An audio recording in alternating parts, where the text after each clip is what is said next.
Matthew, my next question is, so we as MCTs, what is if you found any issues with the labs? How can we report it back to Microsoft so we make sure that next time it will be fixed? That's an excellent question. So with the courseware that we're producing, we're trying to make it as good as possible, but any product, sometimes errors do slip through, whether it's with the labs or with the manuals. There are a few different ways to report information so that we're aware of it. For a real bug, there's a file missing or a lab can't be completed, if there's activation issues, anything along those lines, you need a response, you need Microsoft Learning to step up and provide a solution.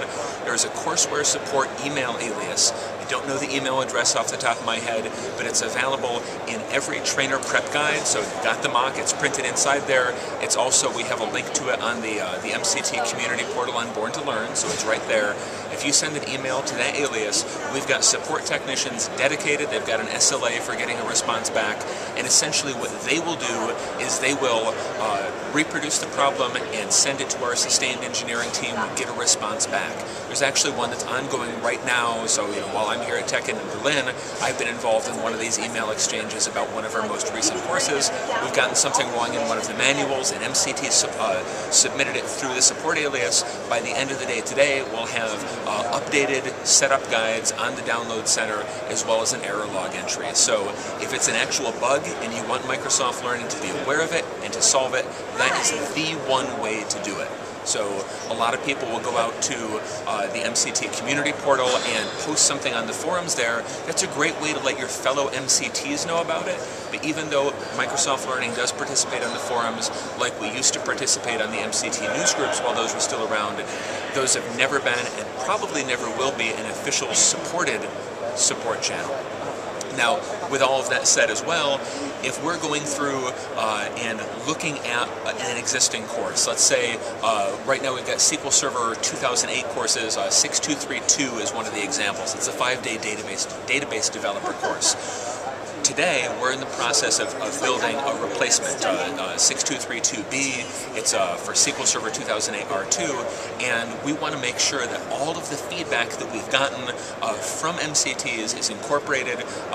Especially SQL trainers know we missed the mark on our 2008 courseware. We need to make sure the 2008 R2 courseware, it's not just good, it's got to be great, because we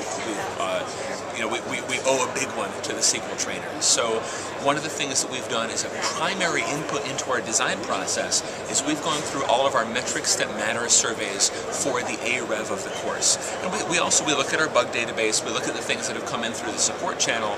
But a lot of MCTs, they'll fill out their surveys. Students will fill out their surveys, and all goes into the same database. We've known each other for a couple years. I'm a data guy, I'm a BI guy, right? So I've got a set of reports and dashboards that give anyone inside of MSL instant access to all of the available data for any mock course. So if it gets submitted through MTM, it's right there at our fingertips. So when you teach a class for the first time, if you love it, if you hate it, if there's something that works, if there's something that doesn't, the most important thing for an MCT to do, not to report a bug, because it's not a bug reporting system, it's a feedback and satisfaction system, but the first time that you teach a course, make sure that you fill out that instructor survey for the course to let us know what you think. And I want to give one example here, just to put some numbers on this. Course 10174 is one of our new SharePoint 2010 courses. Which I delivered 2 weeks ago. You delivered it 2 weeks ago. So to date, and this is as of Sunday, so I get new data every week, as of Sunday, 88 MCTs have taught this course. So we can look and we get the instructor ID for all of the student evals that are coming in. I can do a select distinct on this and see how many MCTs. 88 MCTs have delivered the course. 4 MCTs have submitted surveys for it. We've got a great idea of what students think. Students really like the course, but we also know that a great MCT can take a poorly performing or poor quality course and make the students very happy. So what we really need before we can say if it's good, if it's not, we need a minimum of 20 and ideally 30 MCT surveys. So we're really trying to get more MCTs to fill out their surveys in MTM. So you've taught the course. Can I ask, did you fill out your MCT survey? It's about to finish because I had lots of issues. Seriously, I received the email, but when I received the email, I was out of the city. But as I told him Facebook, I will, because I wrote every single error, which I'm gonna pass it as I promised. That's beautiful. So, do you have any more questions? Actually, not question, a statement.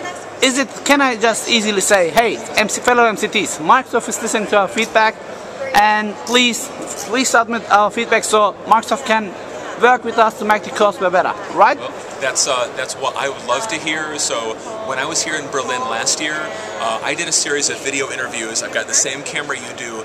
Went around to about 40 or 50 MCTs and asked a whole bunch of questions. And one of the questions was, if there's one thing that you want to say to Microsoft Learning, because I was making a video snack or a video interview to give to Microsoft Learning leadership. There's one thing that you can say to Microsoft Learning. What would it be?